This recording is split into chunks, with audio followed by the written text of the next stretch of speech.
Why, hello there. It's me, Jeremy, your favorite bald dude telling you about Standard and Strange, a store and a brand with simple rules. Sell clothes they themselves would wear, manufacture it ethically, and build it to last. From boots made in Oregon to loop wheel garments made in Japan, find all the best clothes for your wardrobe at Standard and Strange. StandardandStrange.com.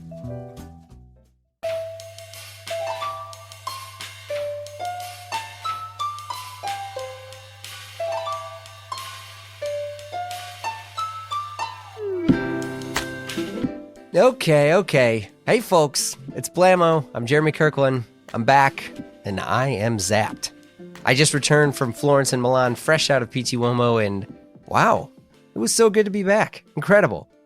For folks who don't know what PT is, it's more or less a biannual trade show in Florence, Italy, dating back to, I think, like the early 1950s. It was where the Italian fashion designers would show what they were working on, you know, clothing, collections, fabric, textiles, you name it. It has evolved, it's evolved quite a bit since, but it's where the fashion community starts the slog of, you know, fashion weeks. Because after this, there's Milan, and then there's Paris Fashion Week, and then New York, and Las Vegas. You know, it's crazy. But I first started attending PT in, I think it was 2012. And like many people have had a bit of a hiatus during COVID. But this time, your boy was back, and Lordy, was it great to be there. All the homies, all the friends from Italy, from Europe, from Japan, from China, from the Philippines, from Australia. I mean, everyone was there. Of course, all of us got sick. I don't think I met a single person who wasn't already sick when they got there or who hasn't gotten sick since. Everyone got sick. It's a big petri dish of people giving each other hugs and slamming espresso all day. I'm going to do a full recap on my trip at PT on the solo pod this week on Patreon. But enough about that, because this week it's all about fashion critic, writer Eugene Rabkin. So this was a very special episode to me. Eugene he's kind of like the godfather of avant-garde fashion, and he's an incredible fashion critic, incredible writer. He's contributed to the New York Times, The Business of Fashion, and he's edited several books, including the epic Stone Island Rizzoli book, Storia. Great book, by the way, if you get a chance to pick it up. But Eugene and I discuss his life immigrating to the U.S. from the Soviet Union at a young age, how he fell in love with fashion, 9 Inch Nails, what streetwear took from avant-garde, and we also discuss the origins of his highly influential site, Style Zeitgeist, and what designers he feels are overlooked. This was a great episode. I wish it could have been longer. We got to do a part 2 because Eugene contains multitudes. But let's go ahead. Let's dive in. How are you doing? Doing well.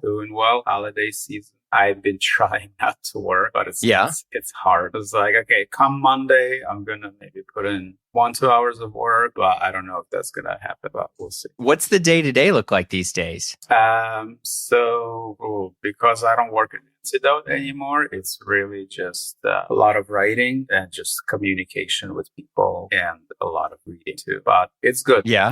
I've been doing some in Style Zeitgeist, of course.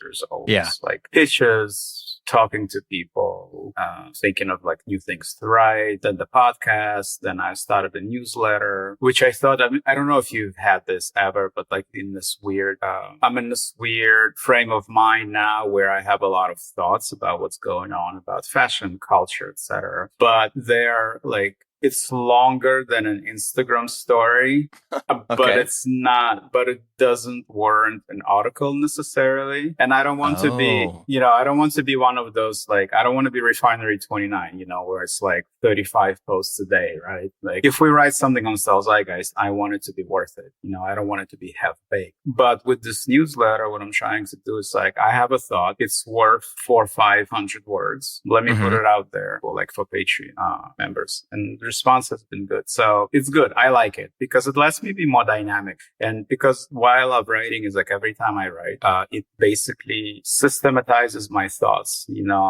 organizes them. And also because I have an audience, like I can't be flip, like it has to be considered. Like I can't shoot from the hip, even though sometimes a hot take is a hot take, but it's always considered. So yeah, so it's been good.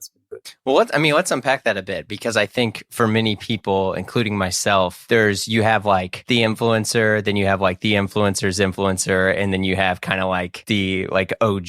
And like for a lot of people, especially in I don't even know what the right word is. Like the goth ninja, the avant-garde style, the Art Nouveau style of a higher level of understanding of clothes. You've kind of been the original source for a lot of people, especially for new enthusiasts and people that were kind of discovering this, including myself. I mean, geez, like a decade or so plus ago on Style Zeitgeist. So I mean, I kind of want to trace some of these origins here. And I know you've been on pods before, and you've shared some of your story, but where did a lot of this start? Because you're originally from USSR, right? Yeah, from Belarus. Yeah. And like you came over here at a teenage? Yeah, 15. Yeah. And so like where did like your post, because I know you did a stint in finance and kind of hated it, and then you had a hard pivot into this sort of like Art Nouveau sort of style, but like kind of walk me through where this created and how Zeitgeist happened. Yeah, I mean, I made lots of mistakes in my life, like most of us. And coming to the States as a teenager, especially if you're a Jewish teenager, you kind of have three avenues, or you think you have three avenues to succeed. We came poor, and it's either law, medicine, or finance. And I chose finance because I thought it's the easiest. And I thought, well, we came to the States, gotta live the American dream, make money, all that jazz. And so I got my first education was in finance, and I started working on Wall Street. And I was like, I hate this. It's really soul draining. And part of it was the people, and part of it was the work, just the amount of face time and drudgery, and really not being challenged in any mentally, intellectually not being challenged at all, which sounds weird because people usually think of Wall Street as like trading and complicated stuff. What's the type of finance you were doing? So I was like, first started at a stock exchange. I was doing compliance. So basically like exchanges have to self-police. So I was making sure like specialists like don't break rules. Then I went into market data. I jumped like every year, 2 years, just like trying to get my salary up. Ended up in this cool company, was doing market data, like a bit of software, like a bit of coding, analysis. Ended up in management consulting, which was the worst. And so by then I'm like 10 years on Wall Street, and I was like, you know what? I'm just going to stop working until they lay me off, and that's what happened. You did the quiet quitting. I'm air quoting. Yeah. I was quiet quitting before quiet quitting. Yeah, 100%. I was like, I used to do just crazy stuff at work. My biggest achievement on Wall Street, I still say, is like reading Moby Dick in its entirety during my office hours, just printing out one chapter at a time and making it look like I'm going through memos and just reading Moby Dick instead. So that's quite the book to choose, by the way, when you're looking for stuff to do. Yeah. What made you choose Moby Dick? I thought it's one of the great American novels, and it has to be read in order to understand the country. And yeah, I did. And yeah, it delivered. So anyway, that was my Wall Street thing, and I hated it, and I just said, I'm not going. This is not my life path. So I enrolled into New School for Social Research, thinking I would go teach literature to kids. And then, but by the time, I had a full-time Wall Street job, part-time master's, like a 1-year-old baby. Yeah. So it was really hardcore.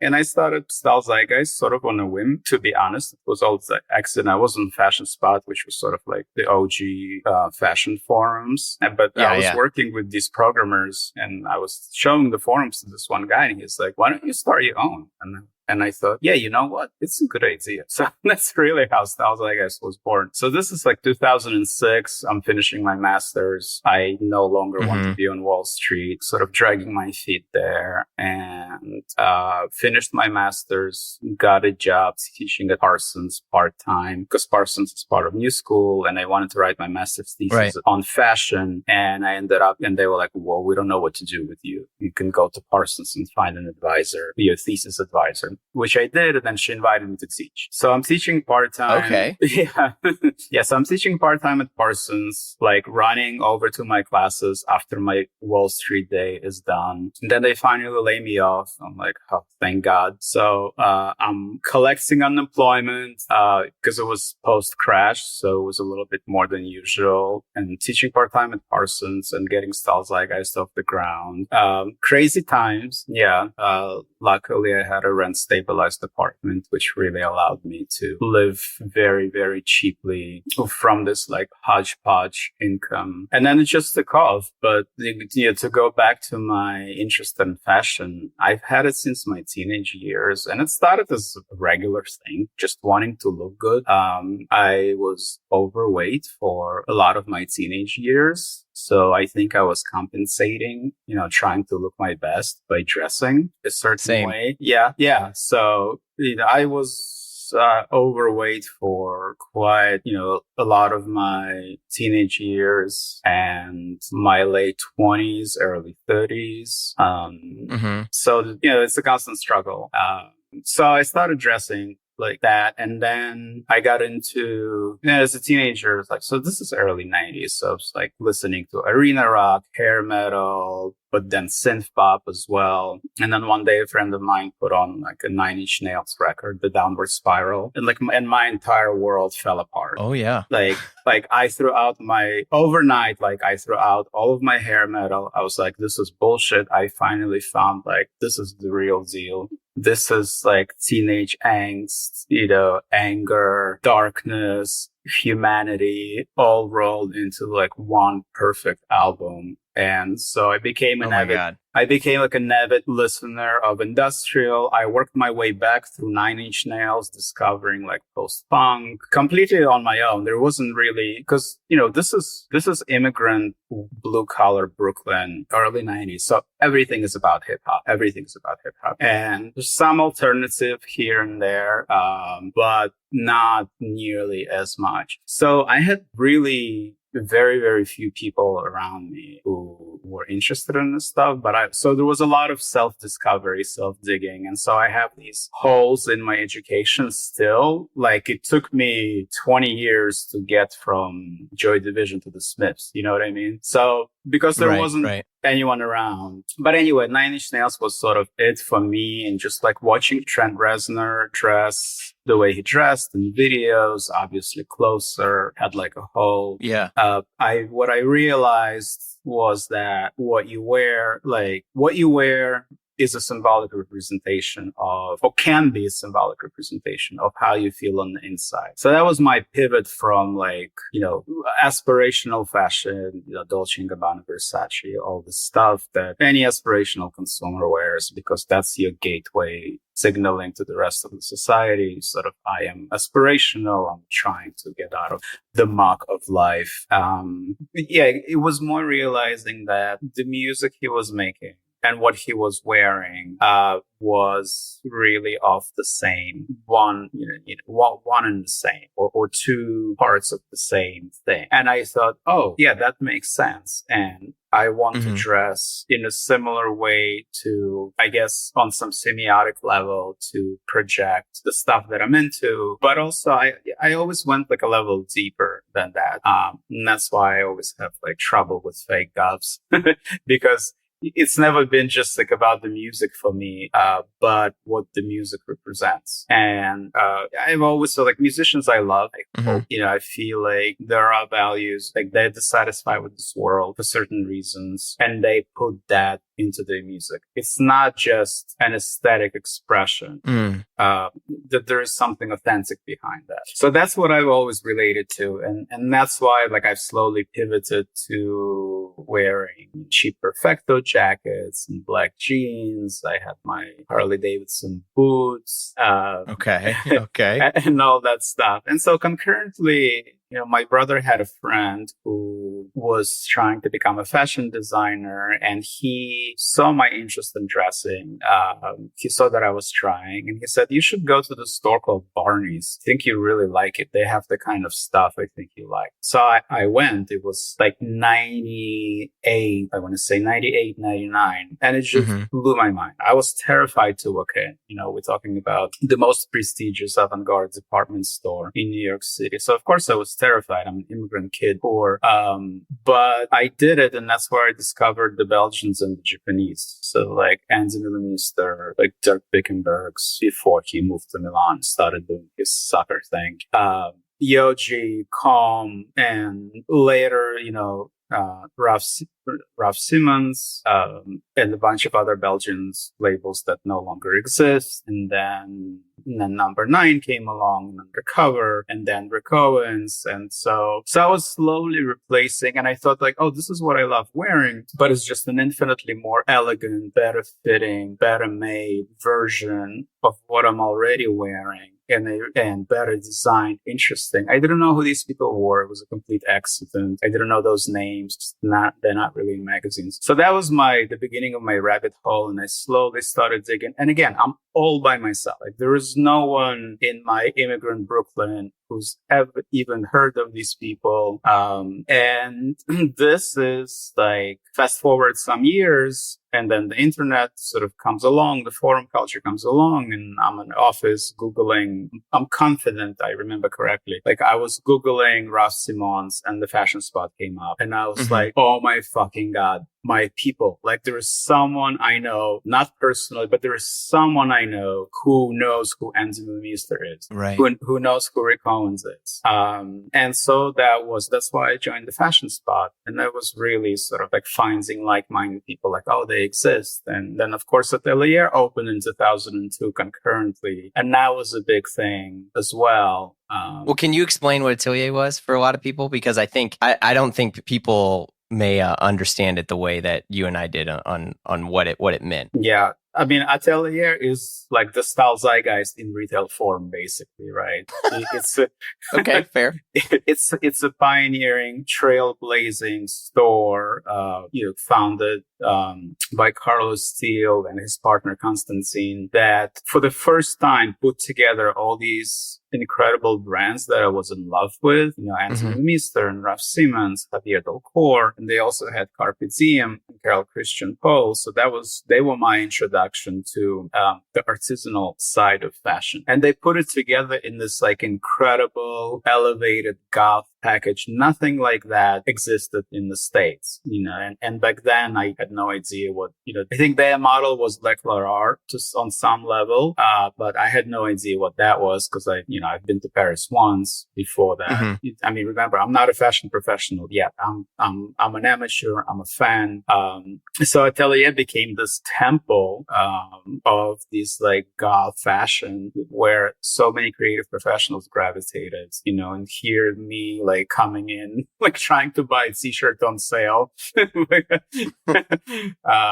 But, Carlo and I got along quite well. And over the years, we've become really good friends and so that confluence was very special. Then we had Chloe coming up in New York, right? Dior Homme blew up, Ralph Simons blew up, and then Rick blew up. And if you search for those, what was the one place on the internet that you would go talk about these designers? It was Style Zeitgeist. That's what it became. Yeah, and I think it's interesting, like, because one of the things I want to call out is like, for many people who love the brands, the clothes that you were starting to get into, they go to New York, right? They go in terms of the United States. Right. So, I mean, obviously, like Berlin for a lot of people is where it's at. But like, they would go to New York and here you are, you're in New York, you're in Brooklyn and you're kind of figuring out who you are. and there's no one there. And I think it also goes to show the power of the internet and how it changed fashion in so many ways. I mean, and look, we can talk about this for hours, but like the fact that you go to Barney's and you see some of these stuff and you're like, oh, I feel seen, like I have a community. I mean, it sounds like, and I wrestle with this too, I'm not going to project this upon you, but like for me, growing up as a kid that didn't have much money, I never felt good about myself, about how I look. I still wrestle with body image issues. I weigh myself every day. I work out too much. I have food issues. I mean, look, this isn't about me, but like I got issues out the wazoo. And for me, clothing was where I not only felt community, but where I felt, this is so fucked up, but where I felt that I could be better, right? Well, like 100%. I can have taste. I can be the kid in, you know, wherever I am at that's wearing Dior or that's wearing, you know, On or any of that other stuff and feel like an identity. But I had the internet, you know, and you, I think this is the thing where it's like you had none of that stuff and you kind of helped create this community for people like me and hundreds and thousands of other people who were looking for, who had watched a Nine Inch Nails video, who had watched some of these things and felt like no one knew who they were, who they wanted to be. And I think like that's something, you know, because all this stuff is just about belonging. Right? Yeah, a lot of it is about it. Basically, it's meaning making. Yeah, and we as humans we need meaning in our lives, and that's how I found my meaning. And obviously through literature, I know your audience can't see, but you can see my bookshelves on the side here. Yeah, you have quite the cool looking apartment, by the way. Thank you. But yeah, no, 100%. And for me, like people have to understand where I lived for 29 years of my life. I only moved to this amazing apartment a year and a half ago. 29 years of my life, I lived in immigrant, mostly blue collar Brooklyn, not poor, you know, lower middle class to middle class. Sure. Even a little bit upper middle class, but like you didn't go hungry. No, never. Yeah, but super insulated. For me, this is going to sound wild because I've seen it so change. Like for me, like I didn't know that Supreme existed and I was a train right away. You know what I mean? Because we didn't have the internet.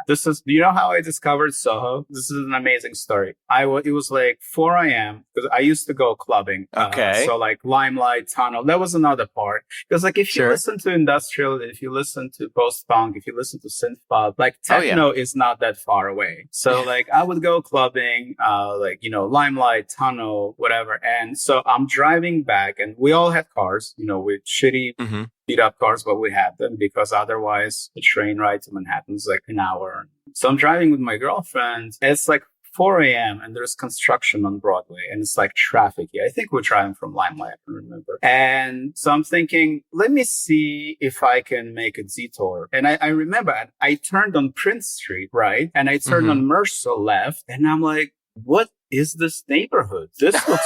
This looks pretty cool. Right. So next weekend, first thing I do is I jump in my car and I drive back to that intersection and I just park. And back then you could park in front of any storefront. And it's not like today where it's like you circle around for half an hour and it's a mob. It was a really, you know, we're talking 98. So it's still full of galleries, no Bloomingdale's, you know, very few chain stores. Like instead of Bloomingdale's, we have Canal Jeans.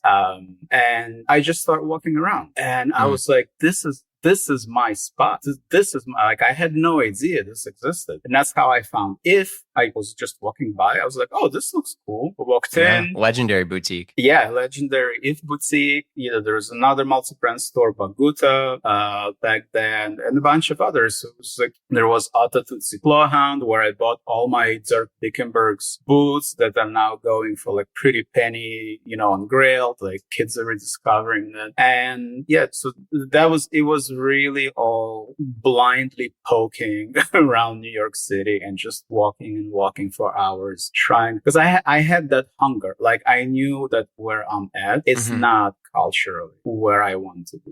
Yeah. What did folks or family or like your community at the time think of this as this obviously it feels like it's probably different than what you were used to, right? Oh yeah, 100%. What were their responses? My mom was like, why are you wearing black all the time?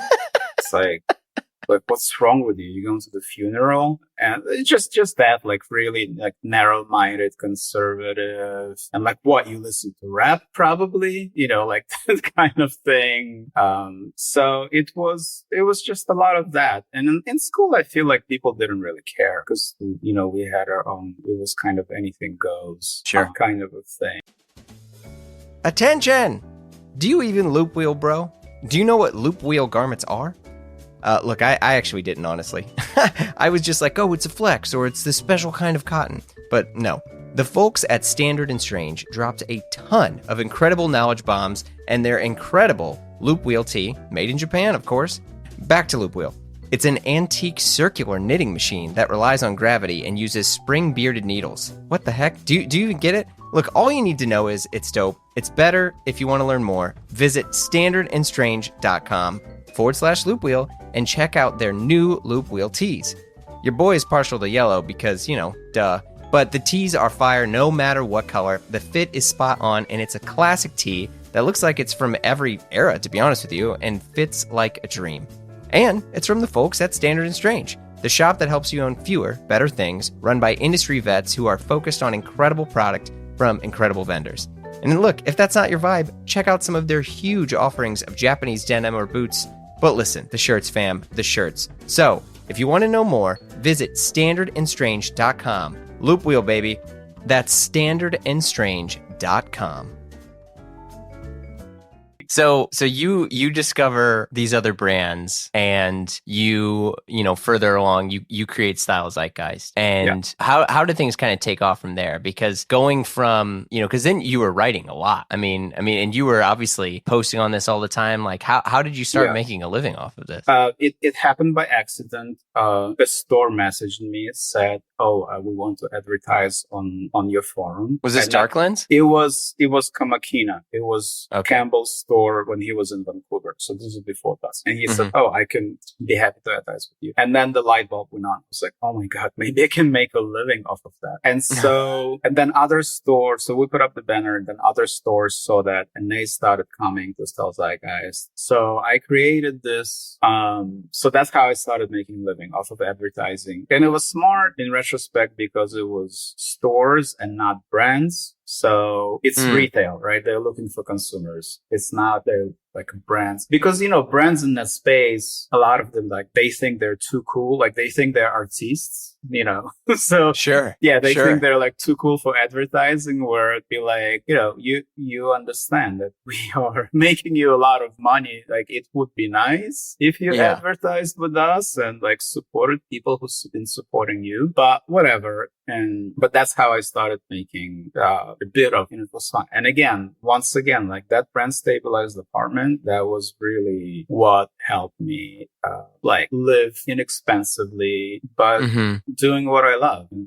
I can't even tell you, this is the best decision of my life. It's like, well, that like doing what you love for a living, that's the formula, right? There isn't much more. Well, yes and no, right? Because yes, I agree that, like, making a podcast for a living is a huge joy. And I never, ever fail to remind myself how lucky I am to do it. However, there are things that are such a grind, like anything else, that you're like, oh, I don't just get to sit and talk to people and make this podcast. Like, there's, 1,000 other things that go with it that are unadvertised when you get, the quote dream job. And I think that's something a lot of people forget about. It's like, I still got to figure out health insurance. You still got to figure out getting paid and all that, No, 100%. Yeah. But it's like, it's such a, like, I feel like when you do what you love for a living, that makes tackling everything else, it's not secondary, but I also I feel like you have a base, like a springboard from which I have so much more energy to do all this other stuff. Oh, absolutely. Absolutely. And it's like writing, but people don't understand how much goes into writing. And it's a real shame that so many writers, including myself, are so underpaid. But like, people have no idea. Like, you don't just pick up, open the file and start like pressing keys on the keyboard. there's so much research, there's so much reading of other sources, and like, I take my writing seriously. I just finished a big piece on Belgian fashion, and I took apart like my entire bookshelf because I have so many books on Belgian fashion. And just the input is so much. No, of course. Yeah, it's true. People, it all seems glam from the outside and it's not.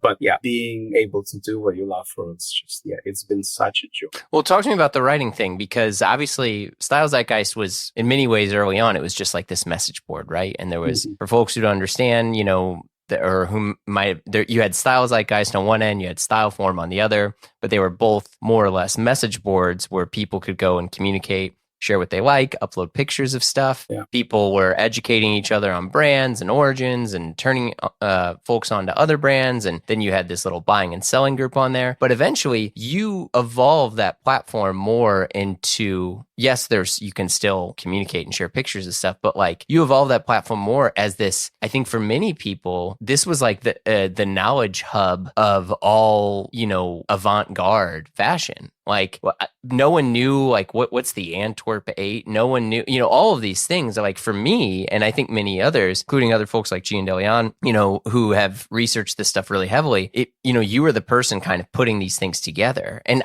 like, when did that become the mission for you to really communicate this stuff?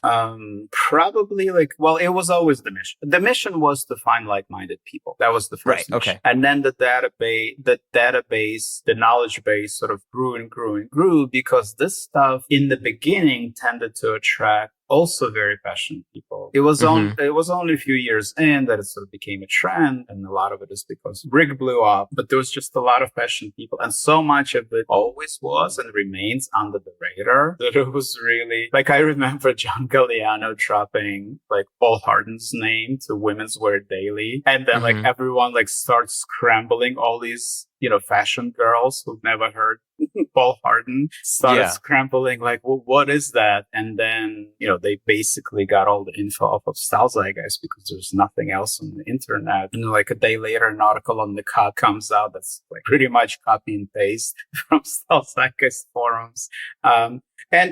Look, I really can't credit myself. It's a community. A lot of people contributed, which was the amazing thing. So yeah, it's always been about community. And it evolved, thankfully, into a magazine, print, an online magazine, then sort of the Instagram account, and now the podcast. So always like shape shifting in a way, I guess, to keep up with times as well, because we know, with the exception of Reddit, sort of forum culture is dead. Sadly, although we have Discord now, but I don't think it will, I'm not sure it will replace. It did become this knowledge base for people and a hub for people to interact. And I thought this was really amazing and I met so many people. Like I've made friends because of Style Zeitgeist. I've met so many people. It got me my start as a fashion journalist. It was really, I remember meeting Rick Owens for the first time, and it's just like, and he mentioned Style Zeitgeist in magazine interviews. So I plucked up the courage and was like, so, the Style Zeitgeist,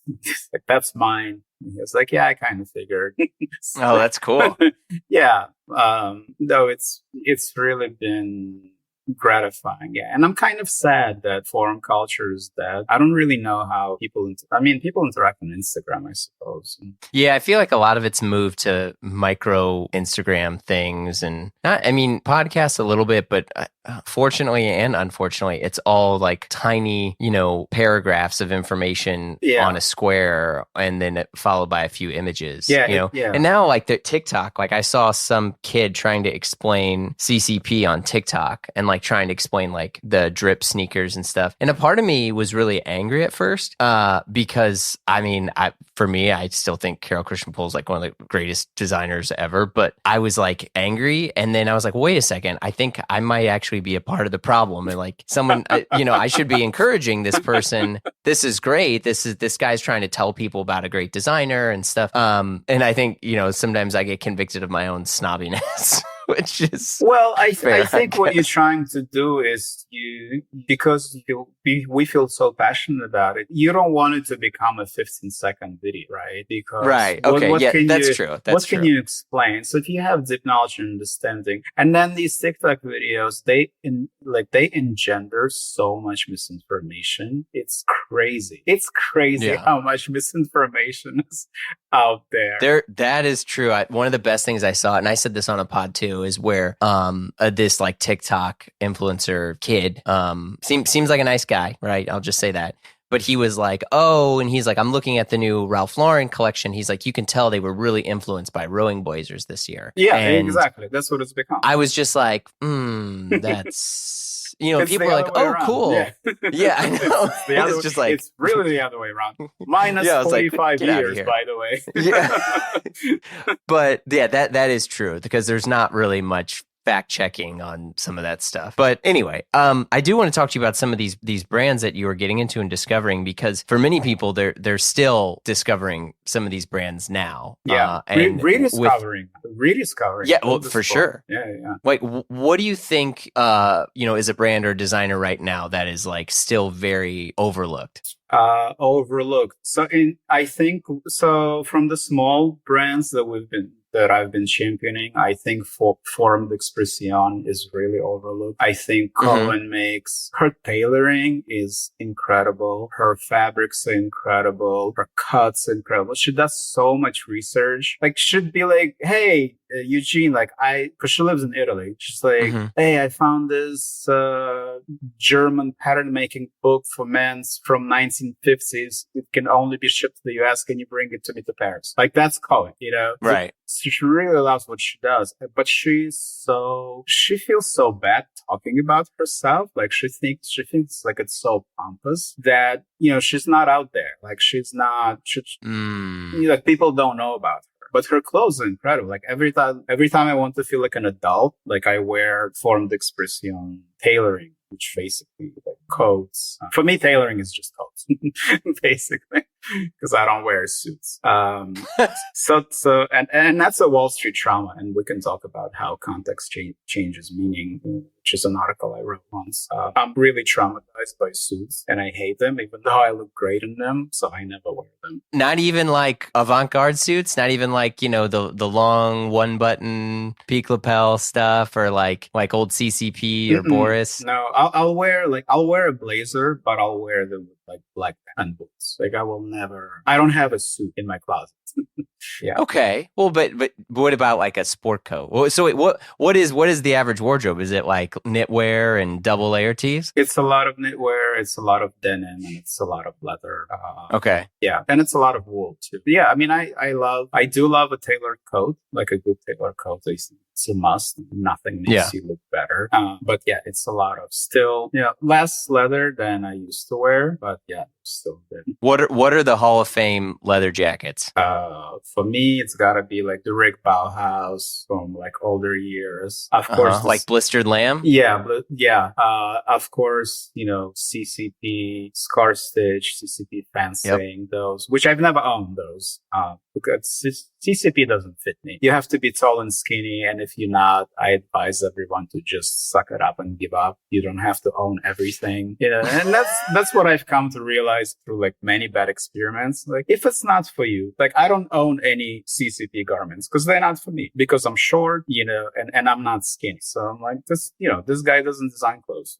Yeah, I had that mistake a few times where I got like the tornado jeans. So like, for folks who don't like Kara Christian-Pohl and a lot of these other designers, it's not like you have a collection of like, this is my fall collection. A lot of the models are basically the same. There's a jacket called the Scar Stitch jacket, which you should look up. A lot of people think it's one of the greatest leather jackets ever. The big thing about it is on the elbow, it's like an inward pleat. So as you bend your elbow, the jacket actually looks, like perfect and rounded around your elbow. And when you extend your arm straight, the pleat curves back in and then it makes a very clean line. But it's the leather and everything's always amazing, but it's very, very, very tight and thin. Like you're never going to see The Rock or anyone who's got jacked arms wearing this stuff because it's just skinny, narrow, and I don't know how these brands work because it's not like they don't really advertise. They don't really do, celebrity styling. They don't do any of that stuff. It's just, a handful of pieces made a year. Yeah. They just don't make a lot of money, which is...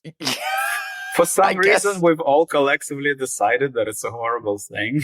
Yeah, I know, right? I mean, it's interesting where it's more of like a Japanese mentality into which like you don't need to have, 100% growth every year. It's like you can just flat or have, single digit growth. It's interesting. Yeah, like I said, you can love what you do for a living and make a living and be fine. Like, I don't know.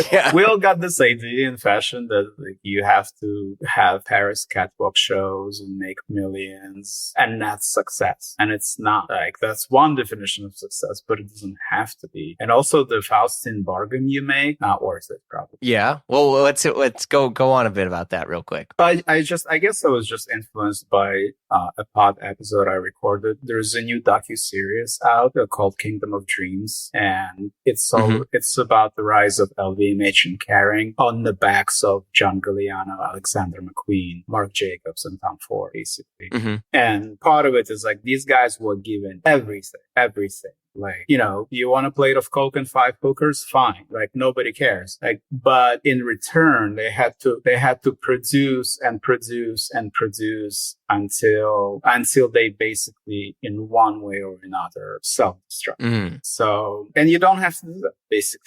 It's what I'm trying to say. I think, yes, and like these designers, Carol Christian Paul. Well, look, let's say this also. There can be only one Paul Harden, one Carol Christian Paul. Like, it's very hard to build a brand like that from scratch today. But you can be a brand and you can be in 20 stores in the world and have a shoestring team and you make your 6 figures and you're okay. Right. Yeah. That speaks to, because I want to jump back on the leather thing, but I think it does speak to how people understand fashion, where it must be bigger, must be more, must be better, because I remember on Zeitgeist, actually, I was talking about how I had just gotten Dior Homme. This is like, I don't know, 2008 or so. It's early on. And I had just gotten a pair of the denim. And I was really into it. And for folks who got into Dior Homme denim, you had the 19 centimeter, the 21 centimeter, correct, and you had the 17.5 centimeter. But then you had made in Italy and made in Japan. Yeah. And you had to have made in Japan to be like accepted. And I had made in Italy, and I got clowned so hard. And I was like, no, this is the best. And everyone was like, no, these are all these other brands that do better denim. And it was like Rick Owens is better denim that's made in Japan, and and all these people that were in there. And I was like, well, how come I've never heard about this? And somebody, I don't know who it was, but it was very polite actually. And they were just like, you only hear about the brands that are, paying millions of dollars to be in your face all day. Exactly. And I was like, oh shit. Exactly. And it really did open my eyes more to where like I got into wanting to work to find good brands. Yeah, exactly. And, to Eddie Sliman's credit, and you cannot take that away from him, Dior Homme was revolutionary. From 2004 to even 2003 to like 2008 or so, it was a revolution. This is the guy who, for the first time, he got a GQ guy to care about fashion. This has never happened. And he was the gateway drug for so many people who later got into like the style Zeitgeist stuff. There are a lot of people like you. There were a lot of people who were coming in and like, oh, so there's like Dior Homme that I started wearing. But then, oh, look, there's all this other stuff that's even more interesting. And again, like, I think Dior Homme from 2003 to 2005, like, was untouchable. It was really an amazing period of time. So, but yeah, it was a gateway drug, and it really got a lot of, let's say, dudes or guys, however you want to call them, who were interested in fashion, like bona fide fashion for the first time. And like, okay, they bought the sneakers, they bought the denim, but even the idea that going from Hugo Boss to that, that's a leap for most people. It's a massive leap in price and everything. What do you think it was? Like, do you think, I don't know who said this, so I apologize if I'm not giving credit, but they were just like, oh, it was because with Eddie Slimane, it was all about musicians. And because I think at that time, right, like there was also, you know, late 90s, you had like Queer Eye for the Straight Guy. You had, you know, like people like me, I'm younger, I'm in school and I'm into fashion. And for me to like fashion, people thought I was gay. And all of a sudden there was like people being afraid of, you know, oh, if you like clothes, that must mean you're not secure in your sexuality. And all of these things, which now we just laugh at. We don't even bat an eye we won, towards. Man. We won. Look, it took us decades, but we won. But it was just like, you know, with your stuff, he was all about like punk rock and everybody could like punk rock. And so I didn't like fashion. I liked punk rock and I was into punk rock through this fashion. And I feel like that was some of the Eddie stuff that people talk about that he did well. I mean, because obviously there's YSL and all these other things before, but like I don't know, like, I don't know if that's the truth or not. I think it was something much more prosaic, and not to pour a bucket of cold water on everything you just said. No, please. I really think it was the LVMH marketing machine. You're probably right. For the first time. Because look, the stuff he did at YSL was as good as Dior own. And I remember the stuff at YSL because I would go in and I'm like, shit, nothing fits me because it's all so skinny. But it was like, it was black, it was sleek, it was very slim. He was already doing that. But I think it was, you know, Bernard Arnault who said, okay, we got the women's Dior pat down. Why don't we, like, what's our next revenue stream? Like, why don't we do Dior own? Because we haven't done Dior own. Like, there was no such thing. Yeah. And that's why it blew up. Again, not to take away credit from Eddie, because the clothes were amazing, amazingly well made, intricate, incredible quality. Not the shit that's now passes for Dior own. It was amazing. And so I think there was a confluence, but I really wish it was the marketing machine, because, you know, how do you get the Hugo Boss guy to Dior own, right? Like that's, you know, but it did happen, which I think is great. I really think it was the beginning of something special. And, you know, I have to give credit to where it's due. And Eddie really did revolutionize menswear, men's fashion. What about the internet also rising and becoming, you know, because you remember, I think for a lot of people too, if you want to buy Dior, wherever you are, say you're in Omaha, Nebraska, you can just go online and buy it. Yeah. You know, like I never got to see any of these things. I mean, I was born in 85, but I never got to see any of this stuff until I was in New York in person. And, you know, none of these brands would sell online. Right. I mean, I feel like it's only the past few years where a lot of these big capital F fashion brands sold online. The only way I could get Rick Owens, and this is in New York early on, I think this is before there was like a Rick Owens store, was through buying and selling on Style Zeitgeist. Yeah. If you didn't want to buy it retail. Yeah. Because it was also, it was only, I think Atelier carried it and Barney's, and maybe Bergdorf had the women's, but not the men's. So it was very rare. And what people also forget, like people like falling like all over Ralph right now and everything. But why Atelier was important, especially for me, because right before it opened,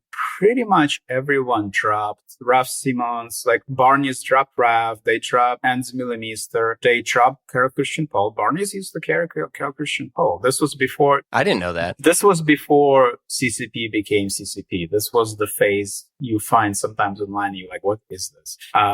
You know, they had Carpe Diem. Barney's had Carpe Diem. Like people don't understand how avant-garde Barney's was for the department store. Like you went there every season at the beginning. It was like a temple. Wow. But at some point they dropped all this stuff. And then like If dropped Carol, I think they had Carpe Diem as well. They dropped that. And so there was one store in New York that carried Ralph, which you didn't really know very well. It was called Seven. It was run by someone who later became my friend, Joe of Cortana. It was on the Lower East Side and nothing else. So in a way, like, and then Atelier opens and I was like, oh my God, it's so like finally, like it's sold back, and again, like we always have this myth that New York is such an avant-garde, advanced city in terms of fashion. And it's like, not really. There are pockets of that. So anyway, it was all very, very rare, very, very rare stuff. And a lot of it was rare on purpose too. Like they wanted to limit. It's this mentality that sort of, I think, started with Comme des Garçons kind of engendered. Like if you want it, you're going to have to work for it. Which we find in our postmodernist society, and like consumer first society, we find silly now. But I don't know. It was kind of cool. Yeah. Yeah. What do you think that streetwear took from avant-garde fashion? Oh, first and foremost, the audience. Okay, go on. I mean, there is like, with the exception of Rick Owens, who has been very successful in straddling the divide between the avant-garde and streetwear, sort of, goth and hip hop.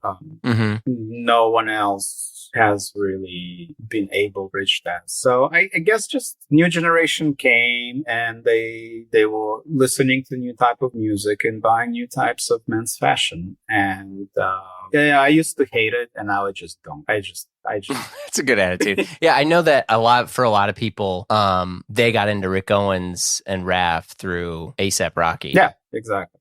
Exactly. Which, I mean, he literally had it in, I think, his mixtape. Raph Simmons, Rick Owens, What I'm Dressed In. And that was huge for so many folks. I mean, I remember when Grailed had first started, they were all hip hop dudes that were getting into it. Was really like early. It was Raph. It was Rick, and I think stuff like Boris and a few of these other, Cloak was already gone before, this had happened. And Geller, some of the Geller stuff was there, but I don't even know what Robert Geller's doing right now. I think he's still designing. I don't know if he's still producing his label. I don't think so.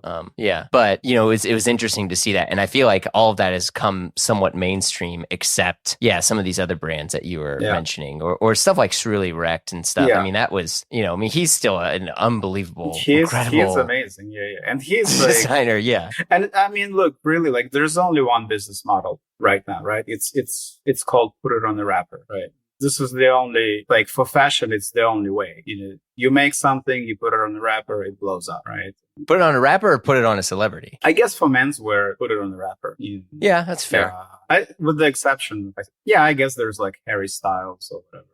I don't know. But those guys are now in a good way. I mean, in some ways I'm glad, but in other ways, you're kind of like, where, Harry Styles was doing all this stuff for Gucci, and obviously that's gone now, but now he has his own, like, the way that a musician would get bigger than the label and then get their own label within the label. People would call it like an imprint. Now you're having like the version of an imprint with a fashion label. So it's like, and this is because they could make more money doing this. Rihanna was making more of her money off of, Fenty and clothing and makeup, not her music. She doesn't even own all of her music. So you have all these musicians and all these other people that are doing it and realizing that they're the new levels of celebrities. So they just start their own clothing brands instead of or you get paid tons of money. I remember I dressed a celebrity once for the Oscars, and I had picked out these things, and they were like, "Oh, we're contracted to wear blank and blank brand," right? And they could only wear two different things, but they were getting paid, close to $500,000 to wear this brand. Yeah, and you're just like, and I think that's the tough part. Where like, if there's not things like Zeitgeist, like, where do you think people can genuinely discover new things that are almost untainted by the machine, for lack of a better term? Yeah, I don't know. I mean, it's have to be independent guys, guys like you, guys like me, independent fashion media. That's the big problem in New York. We don't have independent fashion media. Whereas, for example, like in London, there's a lot of independent fashion media, and people are wondering why all the best talent is coming out of London. And it's not because they have some magic formula over there or something in the water supply. It's because they have a system that champions young designers. And in New York, we don't. Like it's all so commercial. I remember like first season of Craig Green, like Tim Blanks came up to me before a fashion show and he said, Eugene, there's this guy, Craig Green, you should go check him out. I think you will like it. Like imagine here, like Kathy Horan coming to me and saying like, oh, there's a cool young brand. Like this would not happen in a million years. You know what I mean? Right. But there, like the great Tim Blanks, keeps his ear to the ground and spreading the word that there's like young, cool London talent. And so yeah, I think we need independent fashion media. And I guess we have it, but we don't have it. We have it only in the sense that there are people out there who have an Instagram account or TikTok or podcast and whatnot. And sort of like it continues to be self-produced, which is great, but it's not enough. It's not going to make an ecosystem where independent talent can thrive. So I really don't know where people get it, but I also feel like most people don't care. Well, I think there's a combination of apathy and also the fact that everyone's attention span has been so diluted, right? Where like when you think about, at least for me, and this isn't, I'm not trying to get all member-berry on this episode, but like, a magazine article, a 3-page photo editorial, that would live, forever in my head, and I would cut it out and I would put it on my wall. And now a new brand, a new any of that stuff, it's on Instagram and I get maybe 3 to 5 seconds to interact with it. I'm limited to that platform and then it's gone. And so I feel bad because, a friend of mine, great designer, he's trying to make noise. He's trying to figure out what he's doing. And he's like, I have to pay all this money to just get the attention. You can't even have good product. You need to have good marketing. Yeah. And that's the tough stuff where, all these brands that you're talking about, I mean, they're all, most of them are in their 60s or some that are designing, except a select few, because they have legacy that they can lean on, where it's like these new ones, like, well, what's the messaging and the marketing strategy that they have to push just to hold the attention to show that their stuff is as good as it already is when they made it? Yeah, exactly. No, I really don't know what the solution is. I feel like it's all about, I've come to hate the word community because every brand wants a community, but it really is. Yeah, brands that all have Discords now. Oh, yeah. God, yeah. Don't get me started. Yeah. But I really think it's about building community and spreading the word through the community. But I really don't know, because also stores don't take chances anymore. That's also true. And that's another thing that used to be, again, like to go back, like to Barney's, like imagine a department store buying Carol Christian Cole or whatever. Like it's crazy to think now that any department store would take a chance, right? Because everything is so measured, everything is so managed, everything is so efficient and maximized. Like, and there has to be room for error because we're not selling laundry detergent, right? Because, we're not Unilever and we are, why I love fashion and I don't love like other things that can be considered materialistic is that because fashion has this inevitable creative component. Like it's more that, and I hate people who say just fashion is just a business, because it's not. Like people put their creativity into it, people put their soul into it. People, there's that human element and there's a cultural component, which is what I love about fashion most, right? It's really the cultural component that it contributes aesthetically and it makes meaning in a certain way, like, which is something I can derive, like from, say, like Swiss watches, right? Okay. Like, watches are beautiful and they're great and I respect the craftsmanship, et cetera, but I'm like, I have one, I'm one and done. Like there is not enough for me to dig into the technical aspect of it and the craftsmanship aspect of it to pique my curiosity enough. Whereas with fashion, the creativity, the cultural component, right? The way it speaks with music and art, and society at large, that is the juice for me, So like I think in menswear, there are product guys and there are fashion guys.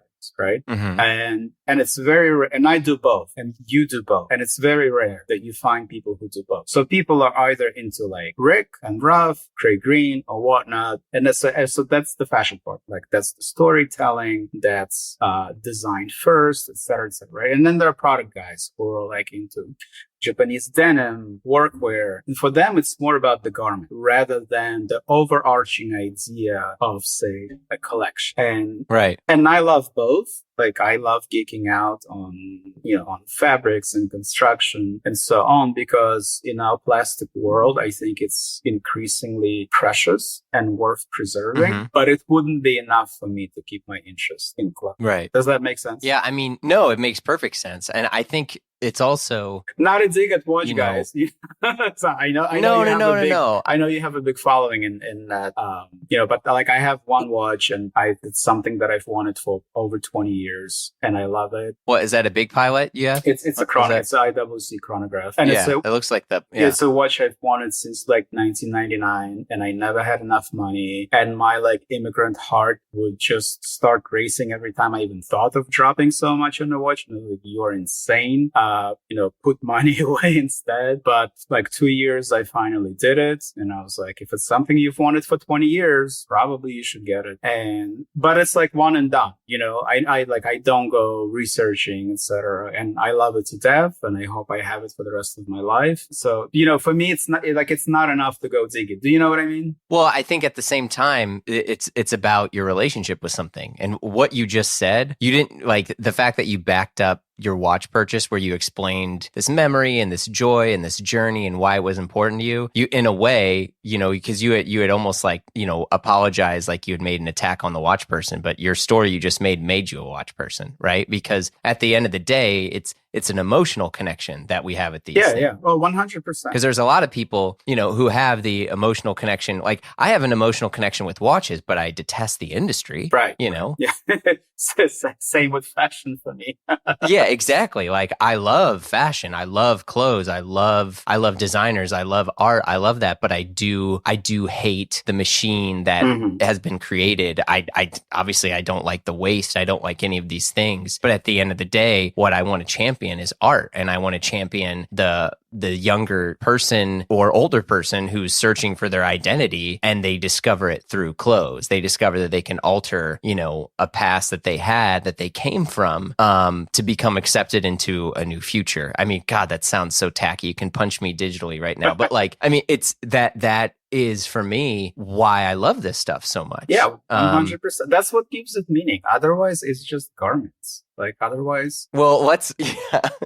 I mean, I do want to end on a higher note here, but what is it that you think now exists that makes this whole industry better? Because obviously there's a lot of stuff that exists now that we were kind of like, But I think it's what we started with. I think it's the internet. I think it's the ability to bypass the gatekeeping system of fashion media, and the ability to find like-minded individuals through a space that's not mediated. I think that's been the game changer. Unfortunately, as always happens, corporate forces clamp down on it hard. And now it's like, I don't know what the fuck is not sponsored out there. You know what I mean? Like, okay, sure. Everything's, but the ability to find community, the ability to create your own label and not have to genuflect to Vogue, but sort of to try your own way and sell direct to consumers. I think that's great. And I think that's been the game changer. And like Style Zeitgeist was that and still is that. Yeah. There will always be people who are passionate, who want to know more, who are driven, who are intellectually curious. That's not going to go away. I mean, we can harp on the impoverishment of culture all day long, which is what I do in my spare time. but there will always be those people. And this is why I write. I write for those people. Like this is my audience. Like I write for them. So that's been like the only bright spot. Look, I mean, again, I'm an immigrant kid, not a kid anymore, an adult, but I came as an immigrant kid. I had no connections. I don't go to the right parties. I'm not like exceptionally good looking. All I have is my talent. And the fact that I've been able to make it without going through like Condé Nast, there was no way I would have been able to do this 20 years ago. You know what I mean? Sure. So I think that's really been the game changer. And it really has just made, and it really has enriched fashion and made it more, it has enriched fashion, made it more rounded, more interesting. Everyone can find their tribe now. So I think that's been the net positive. Yeah, no, I agree with that. I think also the other silver lining is, you know, previously for me, the only way I could acquire any of these brands that I loved was through buying and selling forums. Yeah. Right. I mean, and like Zeitgeist had that. And obviously you have Grailed, you have a few other things now where people can buy and sell these things. And also, I mean, look, I want to say that it does make some of the commerce a little bit more ethical in the fact that, you know, I remember there was a story of a old Nom de Guerre jacket that I had that I, you know, sold to one person, they sold it to another person, and it basically made the rounds of like all of our friends. Yeah. And I was like, that's amazing. You know, like this jacket got to live on and all these people have owned it and wore it and it's great. And, you know, it lets the brand live on. And also there's many people like myself at the time that have never had the money to buy these things at retail. Yeah.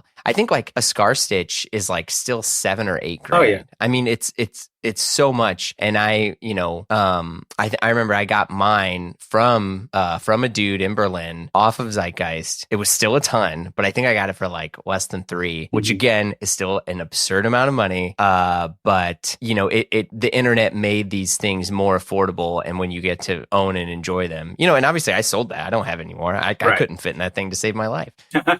So, you know, I mean, that's been a fun thing.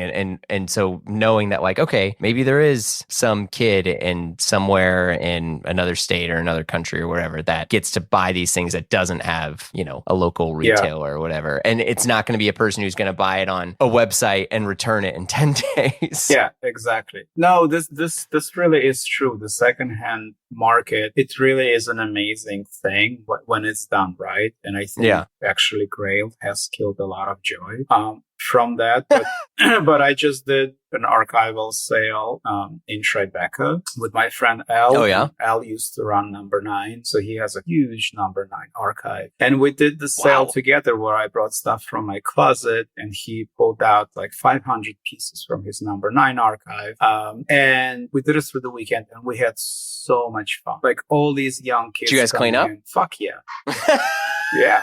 It was crazy. Like I did not expect it, but it was young kids who are now really like discovering these brands and understanding like, oh my God, fashion was so much better. Like, and this is for myself. Like all I want to wear right now is like vintage Number 9 because it's so well made and it's held up so well. And like in terms of cut, it looks so modern. It's like 15 years passed and like nothing happened. And it's incredible quality, incredible cut. And like that's so like I've been buying stuff slowly, like from Japan, and it's really great. And I'm so happy to see young kids rediscovering that. And it was like that sale was so life affirming for me. It was really cool. Well, it's interesting. You mentioned a lot of Number 9, but I don't no love for the soloist. Oh, of course. Yeah. I have a lot of soloists. My closet is like basically 5 brands, you know, like I'm a uniform dresser. Like it's always a variation on one outfit more or less. Oh yeah. So I have, of course. I mean, Taka is amazing. He's, you know, I'm proud to call him a friend. He's an amazing guy and just incredibly talented. It's incredible. Yeah, I had some soloist stuff that was very, very tight on me. And obviously now, no way it would fit me. Yeah. Well, good news is he's gone oversized big time. Well, hopefully that'll still fit me. I'm like, you know, but yeah, I mean, some of that stuff's amazing. What was it? Stephen Mann in the Nom Place. I mean, he was always dripped out and, soloist stuff and obviously Number 9. Yeah, it was one of the stuff that I guess original. Yeah, he was very early on. I mean, I had bought Visvim off of him from SZ like pretty early on. I mean, seriously, like that was where I bought most of my stuff was from the forums there. Yeah. I mean, this was when I was, you know, on Norfolk Street in the Lower East Side. Like the fact that like that stuff was right outside my door, but I obviously couldn't afford it. Yeah. You know.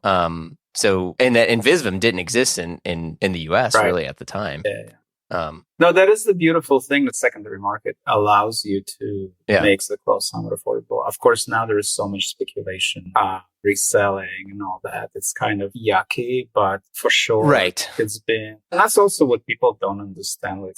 Of course, you have to really be in it. But if you buy great clothes, pay good money for it, wear it, and send it on to someone and recoup that money, you really haven't spent all that much, as opposed to buying fashion and just keep throwing that shit out. I'm sure you've also had like garments where I'm like, sometimes like I've made money on stuff I've worn for years. I was like, oh, that was a good investment. Yeah, there's a lot of stuff that I do. Because for me, sometimes even the hassle of taking it and putting it on a message board, pre-grailed and even ungrailed, right? Like I just don't even want a deal. And so I would give it away, or I would, a friend would come over and be like, yeah, sure, just take it for whatever it was. And then I would find out they would sell it and flip it. And I would be like, motherfucker. Yeah, that's fucked up. That's fucked up.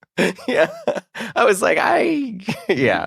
But anyway, yeah, I mean, it's true. There's stuff that if you have old especially all of a sudden, like not all of a sudden, but all the people who had saved old Helmut Lang, that stuff's still worth a fortune. I mean, geez Louise. I still have a couple of pieces where I'm like, that will probably go to a fashion. I don't know. Yeah, right. I mean, that's still something I would love to see in New York. Yeah, I still wear it. I have my Helmut Lang, the cashmere hoodie with the horsehair mane on the hood. And there are probably like 10 of them made ever. And I have one. There's like one picture of Elijah Wood wearing it out there. And it's like people who are into Helmut, quote unquote, right now, they don't even know probably that it exists. That probably costs a fortune, right? But I wear it. I wear it in New York. I wear it in the street. Wow. Yeah, I know that Bruce Pask still, he's got, it's, I don't know, 15 years or something old now, his Helmut Lang. Yeah, his denim jacket that he still wears. Yeah. Which is great. I know. I mean, and it looks always modern, wearing it. Right? It looks really modern. Yeah. Tough to beat. Well, this was great. Eugene, thank you so much for chatting. There's obviously we'll have to do some sort of part 2 or something sometime, because there's just so much other stuff. Oh yeah. No, it's my pleasure, Jeremy. It's always great to chat to you. I'm glad I finally met you in New York. And, hope to chat more. Thank you for having me. Absolutely. Thanks so much, man. Bye. Thanks so much for listening. Our show is produced by Blamo Media. We're edited by Amar Lal, and our theme music, as always, by the mysterious Breakmaster Cylinder. If you like what you heard, share the pod. Tell a friend, leave a review on Apple Podcasts. I don't know, post it on LinkedIn if you want. Follow us on Instagram for all the hot content at Blamo Podcast. And if you want to talk to us and give us your hot take, we'd love to hear from you. Send us an email at info@blamopod.com. If you want to hang with us, hear the solo pods, hear the bonus pods, the extra episodes, what all that stuff is, join us at patreon.com/Blamo. It's where we got all the other goods and our amazing Slack community. All right, everybody. See you soon.